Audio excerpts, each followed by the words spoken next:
Hello everyone, I am Shivraj Aditya and मैं आप सभी का स्वागत करता हूँ शार्पनर क्लासेस में। आज का सेशन बहुत खास है क्योंकि आज से हम लोग शुरू करने वाले हैं इंडियन पॉलिटी। आपने सही सुना, इंडियन पॉलिटी। इंडियन पॉलिटी देखिए बहुत इम्पॉर्टेंट एक टॉपिक है। जितने भी कम्पिटिटिव एग्जाम्स हैं उनमें जो जीके सेक्शन आता है या जीए सेक्शन आता है, कई दफ़ा ऐसा देखा गया है कि इंडियन पॉलिटी से बहुत सारे क्वेश्चंस पूछे जा चुके हैं। वो सेंट्रल गवर्नमेंट का एग्जाम्स हो, मान लीजिए एसएससी, रेलवे, सीडीएस, एनडीए का एग्जाम हो, या स्टेट गवर्नमेंट का एग्जाम्स हो, जैसे अभी असम में असम डायरेक्ट रिक्रूटमेंट एग्जाम होने वाला है, उसके डेट्स भी निकल चुके हैं। तो उसमें भी बहुत सारे क्वेश्चंस ऐसा देखा गया है पिछली बार भी कि इंडियन पॉलिटी से पूछा गया है, और इस बार भी ऐसा ही होने वाला है कि पूछा जाएगा।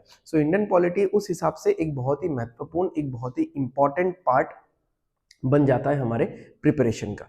ठीक है, हमने यही सोचा कि क्यों ना इंडियन पॉलिटी स्टार्ट किया जाए।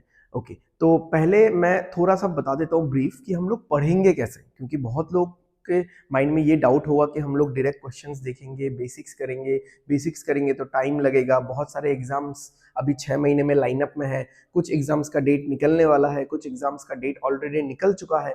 ठीक है, तो अभी हम लोग करेंगे कैसे? तो देखिए, मैं तो बेसिक से ही पढ़ाऊंगा, एकदम रूट्स लेवल से ही पढ़ाऊंगा। ठीक है, बट इसमें वही बात है, थोड़ा सा मैं चेंज करने वाला हूँ कि अगर मैं पूरा बेसिक्स और रूट लेवल से पढ़ाते जाऊँ तो आपके पास नोट्स और थ्योरी इतना जमा हो जाएगा। ठीक है, तो आप रिवीजन कब करोगे, एग्जाम के क्वेश्चंस कब लगाओगे? तो मैंने ये सोचा कि जो पूरा इंडियन पॉलिटी है, मैं छोटे छोटे पीसेस में, छोटे छोटे इवेंट्स या स्टोरीज में मैं आपको बताते रहूंगा, और बीच बीच में पॉज करते करते, जैसे मैंने आपको एक स्टोरी बताया, एक इवेंट बताया, उस पर 3-4 सवाल, फिर स्टोरी को आगे बढ़ाएंगे, फिर 3-4 सवाल, फिर स्टोरी को कंटिन्यू करेंगे, फिर 3-4 क्वेश्चंस। ठीक है, तो उससे क्या होगा, आप खुद को टेस्ट भी कर पाओगे। और जब हम लोग किसी भी चीज को एकदम ब्रेकअप फॉर्मेट में करेंगे तो आपको कॉन्फिडेंस भी आएगा, और जैसे ही आप क्वेश्चंस का आंसर कर पाओगे, this particular thing is gonna give you motivation. ठीक है, तो without wasting any further time, चलिए शुरू करते हैं। ओके, तो हम लोग कैसे करेंगे? देखिए, चैप्टर 1 है हिस्टोरिकल बैकग्राउंड, उसका पार्ट 1 है, क्योंकि हिस्टोरिकल बैकग्राउंड में भी बहुत सारी चीजें बताने वाली है। अच्छा, यहाँ पे मैं और एक चीज क्लियर करना चाहूंगा। अगर आप ऐसा सोच रहे हो कि डायरेक्टली हम लोग Indian polity, Indian constitution, articles, parts, schedules इसमें चले जाएंगे, ऐसा नहीं है। हम लोग थोड़ा सा हिस्टोरिकल बैकग्राउंड देखेंगे, और हम लोग देखेंगे कि ब्रिटिशर्स कब आए, कैसे उन्होंने अपना दबदबा स्थापित किया भारत में। ठीक है, और जैसे पहले ब्रिटिश गवर्नमेंट पूरा एडमिनिस्ट्रेशन संभाल रही थी, उसके बाद ट्रांजिशन फेज आया, उसके बाद धीरे धीरे इंडियंस के हाथों जो एडमिनिस्ट्रेशन है उसको ट्रांसफर किया गया। तो वो पूरा फेज हम लोग समझेंगे, तो उससे हमको पता चलेगा, या उससे हमको एक बेस मिलेगा कि इंडियन कॉन्स्टिट्यूशन में बहुत सारे रूल्स एंड रेगुलेशंस को लाया कहाँ से गया और क्यों लाया गया। ठीक है, so please have some patience, हम लोग आराम से पढ़ेंगे। तो इसीलिए एकदम डायरेक्ट इंडियन कॉन्स्टिट्यूशन या आर्टिकल में ना जाते हुए पहले थोड़ा सा बेसिक समझते हैं कि उस कॉन्स्टिट्यूशन का बेस कहां पे बना। ठीक है, so this chapter is historical background, right? तो चलिए शुरू करते हैं।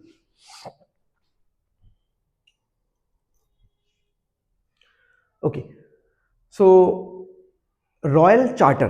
ठीक है, तो रॉयल चार्टर क्या है? रॉयल चार्टर है किंग्स या क्वींस ऑर्डर। ठीक है, तो 1600 में आप बोल सकते हो, like this is 16th century. ठीक है, तो 1600 में एक रॉयल चार्टर इशू हुआ। इशू किसने किया? क्वीन एलिजाबेथ वन ने। ठीक है, क्वीन एलिजाबेथ वन ने इशू किया। उन्होंने इस चार्टर में क्या राइट दिया? Legislative right to East India company and monopoly. ठीक है, यानी ईस्ट इंडिया कंपनी को इंडिया में आके बिजनेस करने का, ट्रेड करने का राइट दिया गया, और मोनोपोली के हिसाब से दिया गया, यानी और कोई कंपनी ब्रिटेन से इंडिया में आके ट्रेड नहीं कर सकती। ये राइट सिर्फ ईस्ट इंडिया कंपनी को ही मिला, और उनको लेजिस्लेटिव पावर्स भी मिला कि वो लोग उस हिसाब से अपना रूल्स एंड रेगुलेशंस बना सकते हैं, मॉडिफाई कर सकते हैं। ठीक है, ओके, तो यहां पे लिखा हुआ है, देखो, the Britishers came to India in 1608। ठीक है, मैं थोड़ा हट जाता हूं, आपको दिख जाएगा। The Britishers came to India in 1608 as traders. ठीक है, बिजनेस करने आए थे, वो राज करने नहीं आए थे। In the form of East India company. East India company के नाम से एक कंपनी आई थी, which had the exclusive right of trading in India under a charter granted by Queen Elizabeth I in 1600.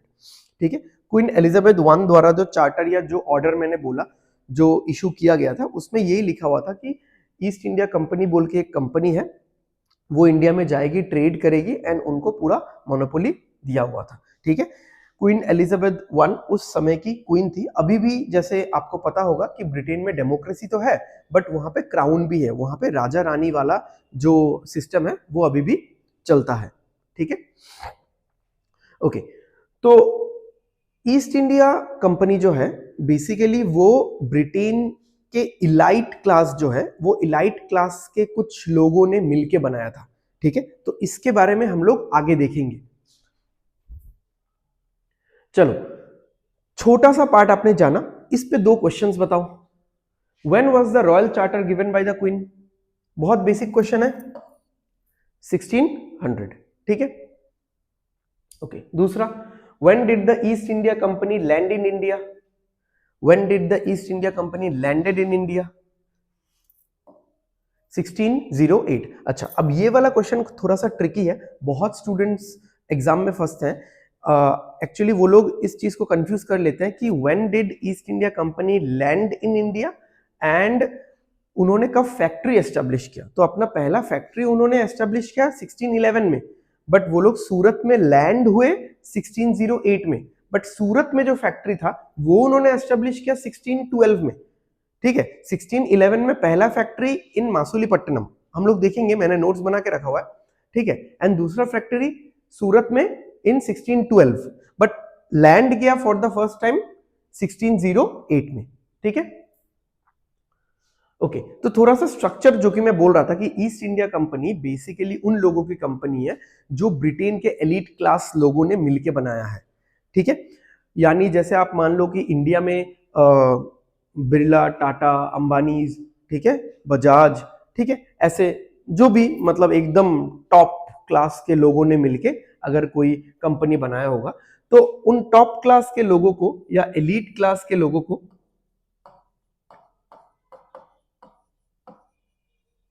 ठीक है, एलीट क्लास के लोगों को नाइट्स एंड एल्डरमैन बोला जाता है। तो 216 ऐसे लोगों ने मिलके ईस्ट इंडिया कंपनी बनाया। इसलिए ये भी एक कारण है कि Britain government in due course of time, आपको पता चलेगा, इतना जल्दी चेंजेस नहीं ला रही थी ईस्ट इंडिया कंपनी के एडमिनिस्ट्रेशन या जो भी अफेयर्स था उसको कंट्रोल करने में। क्योंकि देखो, एलीट क्लास का गवर्नमेंट में बहुत एक बड़ा हाथ होता है। ठीक है, उनका बहुत एक बड़ा कनेक्शन होता है। अगर किसी भी कंट्री का एलीट क्लास थोड़ा सा खफा हो गया तो उसमें बहुत दिक्कत है फिर उस कंट्री को रन करने में। इसलिए ब्रिटेन के गवर्नमेंट ने या ब्रिटिश गवर्नमेंट ने आगे जाके आपको पता चलेगा चेंजेस तो किया, धीरे धीरे बहुत सारे रूल्स या बहुत सारे पावर्स उन्होंने अपने हाथ में तो लाया, बट वो चीज उन्होंने बहुत ही स्लो स्लो स्लो किया। ठीक है, एक झटके में नहीं किया, क्योंकि वो लोग British government east India company वालों को खफा नहीं करना चाहते थे, उनको नाराज नहीं करना चाहते थे, क्योंकि किसी भी कंट्री का एलीट क्लास नाराज हो गया तो वो तो गया, समझो। ठीक है, तो यहाँ पे ऐसे लोग थे जो बहुत टॉप लेवल के लोग थे, बिजनेसमैन थे, ठीक है, लैंडलॉर्ड्स थे, जिनका गवर्नमेंट के साथ भी या गवर्नमेंट के अंदर भी बहुत दबदबा था। ठीक है, ओके। स्ट्रक्चर क्या रखा गया ईस्ट इंडिया कंपनी का? स्ट्रक्चर रखा गया, एक गवर्नर रहेगा और 24 डायरेक्टर्स रहेगा। ठीक है, चलो इस पे बताओ, मैं उस साइड हो जाता हूं, आपको दिखेगा। What was the structure of East India company when it was established? देखो, अभी आपको डिटेल पता चल रहा है, आप पढ़ रहे हो तो आप आंसर कर पाओगे, बट आउट ऑफ नोवेयर और इतने कंफ्यूजिंग ऑप्शंस के साथ आप आंसर शायद नहीं कर पाते। ठीक है, तो इसका ऑप्शन कौन सा होगा? Option number A is the correct answer, एक गवर्नर और 24 डायरेक्टर्स। ठीक है, चलो आगे बढ़ते हैं। जैसे कि हमने पहले ही देखा है कि 1608 में East India company landed in Surat, या जो ब्रिटिशर्स थे in the form of East India company landed in Surat. उन्होंने अपना पहला जो फैक्ट्री है, जो कि बेसिकली वेयरहाउस ही था, मतलब इतना फुल फ्लेजेड फैक्ट्री नहीं था, ठीक है, वो मासूलीपट्टनम आंध्र प्रदेश में खोला। कब? 1611 में। ठीक है, एंड जो दूसरा फैक्ट्री है वो उन्होंने सूरत में खोला, जो कि एक प्रॉपर फैक्ट्री ही था, ठीक है। वो कब खोला? 1612 में। अब इन दोनों में लोग डाउट क्रिएट करते हैं, ठीक है। ये है 1608 लैंडेड इन सूरत एंड ये है second Indian factory in Surat in 1612। तो ये चीज आप लोग ध्यान देना एंड अपने दिमाग में पूरा घुसा लो इस चीज को, ठीक है। यहां पे मैंने एक एक्स्ट्रा नोट लिख रखा है, ठीक है, कि east India company in the form of Britishers, ठीक है, तो वो लोग मेनली आए थे स्पाइसेस ट्रेड करने के लिए। वो लोग यहाँ पे आने के बाद यहाँ के राजाओं से, यहाँ के सुल्तानों से उन्होंने बहुत सारे एग्रीमेंट्स किए, बहुत सारे एक्सक्लूसिव राइट्स लिए स्पाइसेस ट्रेड करने के लिए। बट बाद में जाके ये देखा गया कि वो लोग कॉटन भी ले रहे हैं, सिल्क भी लेके जा रहे हैं, इंडिगो डाई भी लेके जा रहे हैं और ना जाने क्या क्या, देश को लूट लिया अपने, ठीक है। तो यही चीज जाके बाद में मतलब एक झगड़े का फॉर्म ले लेता है, ठीक है। तो आपको कुछ बैटल्स इस पे भी देखने को मिलेंगे, क्योंकि वो लोग ज्यादा चीज ले जा रहे थे बट कम चीजों का दाम दे रहे थे, कम चीजों का टैक्स दे रहे थे, ठीक है। तो हम लोग धीरे धीरे जाएंगे उसमें।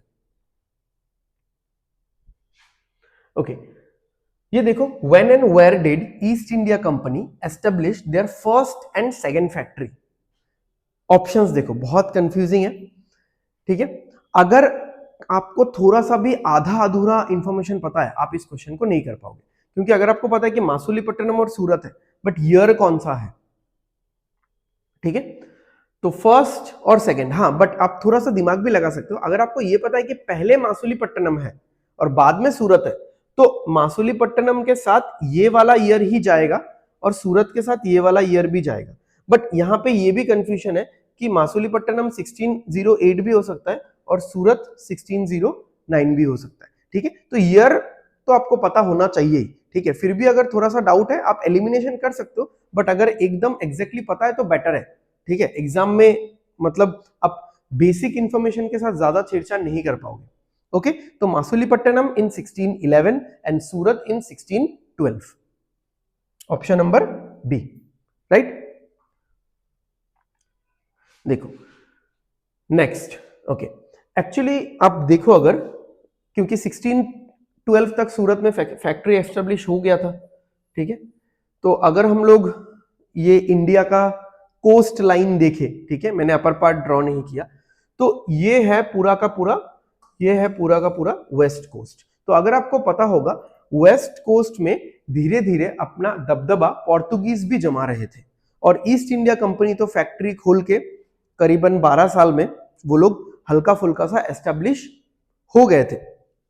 तो अब क्या हो गया कि यहां पे पोर्तुगीज भी है, यहां पे ईस्ट इंडिया कंपनी भी है, तो कंफ्लिक्ट तो होना ही था।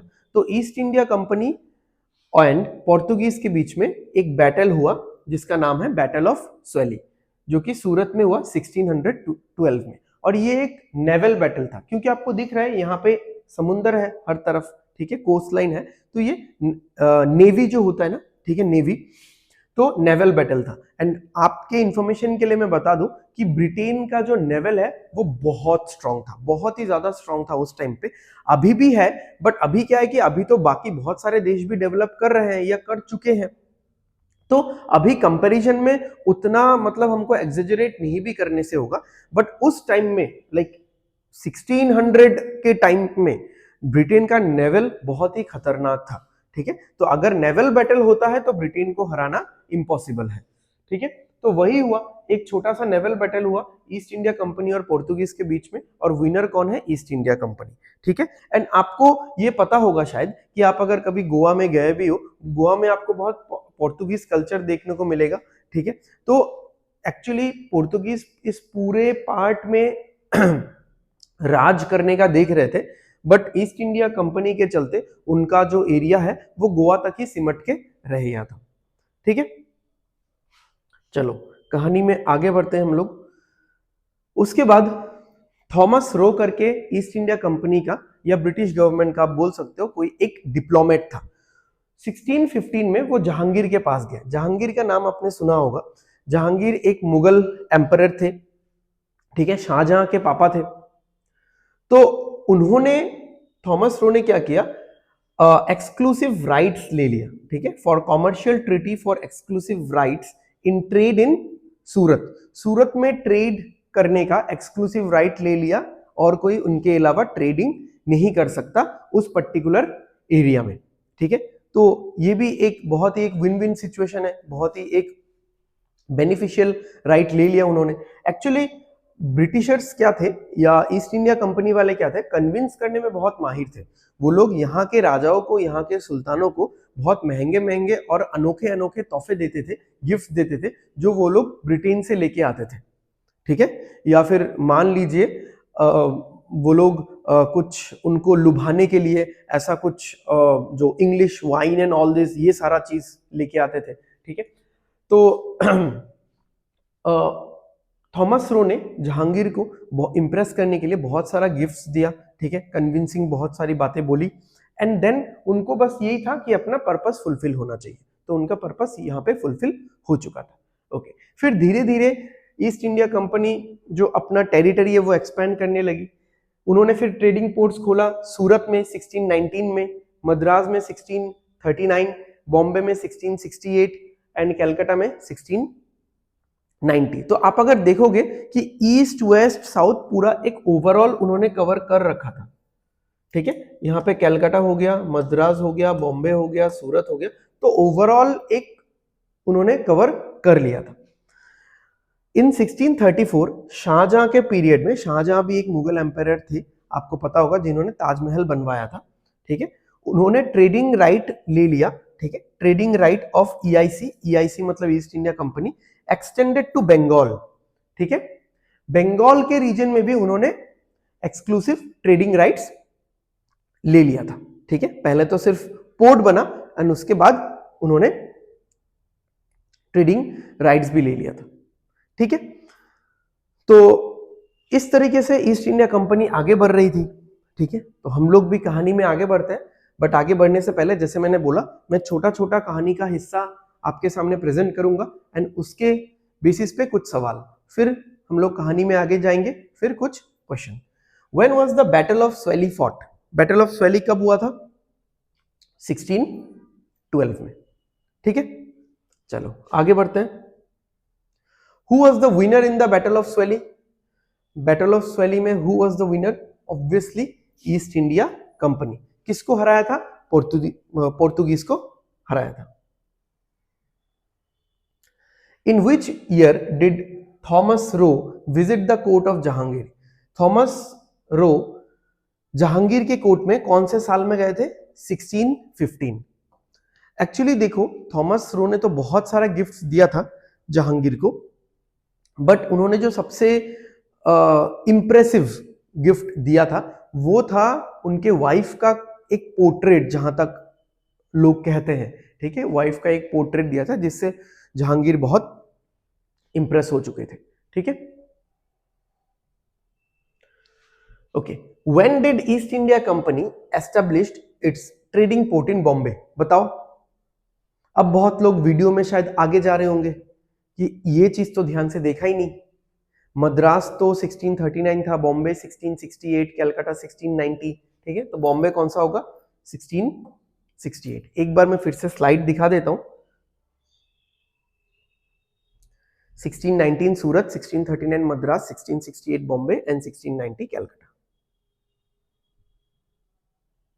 Okay, under whose reign the trading rights of EIC was extended to Bengal? Rain मतलब किसके शासन में, ठीक है। तो हमको पता है कि शाहजहां के शासन में, शाहजहां के काल में, ठीक है, जब उसका एरा चल रहा था, उसका टाइम चल रहा था, उसके टाइम में ही ईआईसी को, ईस्ट इंडिया कंपनी का जो ट्रेडिंग राइट्स है, वो कहां से कहां तक एक्सटेंड किया गया था?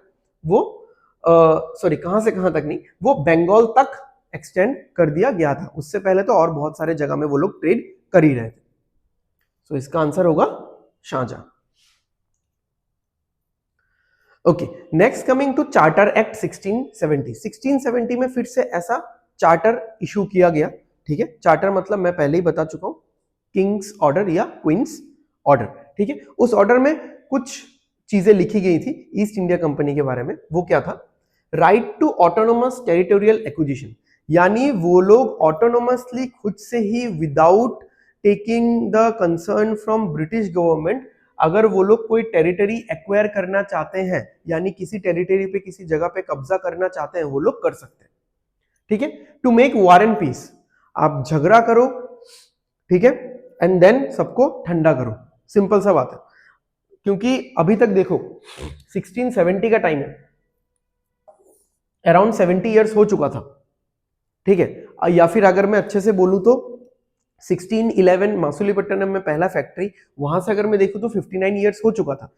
ईस्ट इंडिया कंपनी के आए हुए 59 इयर्स हो चुका था। इनको इतना तो समझ में आ गया था कि इंडिया से बिजनेस बहुत बन सकता है, और ब्रिटिश क्राउन या ब्रिटिश गवर्नमेंट को भी ये चीज समझ में आ चुका था। तो पैसा तो आ रहा है, तो अब धीरे धीरे थोड़ा सा लिबर्टी, थोड़ा सा और छूट दे रहे थे वो लोग ईस्ट इंडिया कंपनी को। तो उन्होंने बोला कि आप झगड़ा करो, मारपीट करो, कुछ भी करो, बट वहां पे आप शांति बनाए रखो, लोगों को आप दबा के रखो, ठीक है। और किसी भी टेरिटरी को आपको लग रहा है कि आपके बिजनेस के लिए प्रॉफिटेबल है तो एक्वायर कर लो, ठीक है। बट इनिशियली ब्रिटिश गवर्नमेंट कोई भी हेल्प नहीं करेंगी इस चीज में, इसमें आपको खुद के पैसे से करना है, ऑन ओन एक्सपेंस, अपने खर्चे पे ये काम करने हैं। अगर उसमें मैन पावर लग रहा है, ठीक है, उसमें आर्म्स एंड एमुनिशन लग रहा है, कुछ भी लग रहा है, ठीक है, तो वो आप अपने पैसे से करो, ठीक है। Okay, next, exercise civil and criminal jurisdiction, ठीक है। तो जुरिस्डिक्शन का भी, जस्टिस का भी जो पावर है वो भी दे दिया गया था। Exercise civil and criminal jurisdiction over workers working under EIC, जो ईस्ट इंडिया कंपनी के अंडर जो वर्कर्स काम कर रहे थे, ज्यादातर वर्कर्स एकदम ग्राउंड लेवल वर्कर्स तो इंडियन ही थे, कुछ वर्कर्स उनके देश से भी थे। उनके देश के वर्कर्स ज्यादा यहाँ पे काम करना नहीं चाहते थे, क्योंकि उनको पता है कि तनख्वाह ज्यादा नहीं मिलने वाला है, ठीक है, और मतलब गधे की तरह आपको मजदूरी करवाएंगे। बट इंडिया में आज भी लोग कहते हैं कि इंडिया में लेबर बहुत चीप है, ठीक है, यानी लोग आपको ज्यादा काम करके देंगे, ज्यादा मुनाफा कमा के देंगे, आपके लिए ज्यादा काम करेंगे बहुत कम पैसे में, ठीक है। तो वो लोग क्या करते थे, ईस्ट इंडिया कंपनी वाले क्या करते थे, मान लो किसी ने कोई गलती किया, वो इंडियन वर्कर हो या उनके देश का ही कोई ब्रिटेन वाला वर्कर ही हो, मान लो दो वर्कर्स, एक इंडियन वाला एक ब्रिटेन वाला, दोनों ने सिमिलर गलती किया, वो लोग मारते पीटते नहीं थे, वो लोग जेल में रखते थे, और जेल में ये दिखाने के लिए रखते थे कि देखो जो ब्रिटेन वाला वर्कर है उसको जेल में रखा जाएगा, वो भी सजा काट रहा है बट उसको कुछ फैसिलिटीज मिल रही है, बट जो इंडियन वाला वर्कर है वो भी सजा काट रहा है बट उसको कुछ भी फैसिलिटीज नहीं मिल रही है। ये डिस्क्रिमिनेशन करने के लिए, और ये मतलब सुपीरियरिटी इंफीरियरिटी का गैप समझाने के लिए वो लोग जेल में रखते थे, ठीक है। चलो इस पे ये क्वेश्चन बनता है, ये बताओ, Which of the following step was not taken in Charter Act of 1670? Charter act of 1670 में मैंने आपको बताया कि क्या क्या स्टेप लिया गया, कि कौन से पावर्स ईस्ट इंडिया कंपनी को दिया गया, ठीक है, ब्रिटिश गवर्नमेंट द्वारा, कौन सा स्टेप नहीं लिया गया या कौन सा पावर नहीं दिया गया। EIC to exercise criminal jurisdiction, ये हमने देखा है, क्रिमिनल जुरिस्डिक्शन का पावर तो दिया गया है, नॉट ओनली क्रिमिनल, सिविल भी दिया गया है, ठीक है, सिविल एंड क्रिमिनल बोथ। चलो ये तो है। British government to control affairs of EIC, जो ईआईसी के जो कुछ अफेयर्स है, एडमिनिस्ट्रेटिव अफेयर्स हो, ऑपरेशनल अफेयर्स हो, वो ब्रिटिश गवर्नमेंट कंट्रोल करने लगेगी। ये ऐसा कुछ भी नहीं बोला गया था, ये एक्चुअली बाद में आएगा, रेगुलेटिंग एक्ट ऑफ 1773 में ये चीज आएगा, ऐसा पहले कुछ भी नहीं बोला गया था। Okay, EIC to acquire territories, हाँ इसके बारे में भी बात किया गया था, ठीक है, ईआईसी टेरिटरीज एक्वायर कर सकती है, बट ये बात आप समझ लेना, ये दोनों अपने एक्सपेंस पे था, इस पे भी कभी क्वेश्चन पूछा जा सकता है। All of the above obviously नहीं है, क्योंकि ऑप्शन ये वाला है, ठीक है।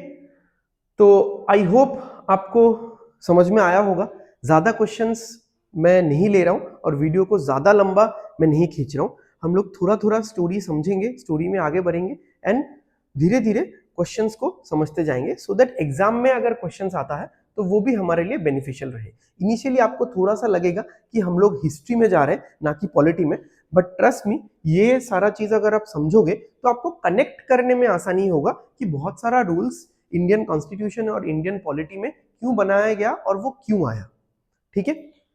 So thank you everyone, thanks for listening, thanks for watching. I hope आपको वीडियो पसंद आया होगा। आप जिस पर्पज से इस वीडियो को देख रहे थे वो आपका फुलफिल हुआ होगा। अगर आपको वीडियो अच्छा लगा है तो लाइक कर दो और वीडियो को शेयर कर देना अपने फ्रेंड्स और रिलेटिव्स के साथ। चैनल को सब्सक्राइब कर दीजिएगा सो दैट आने वाले वीडियोस का नोटिफिकेशंस आपको मिलते रहे। तब तक के लिए take care, study well, study hard. Signing of.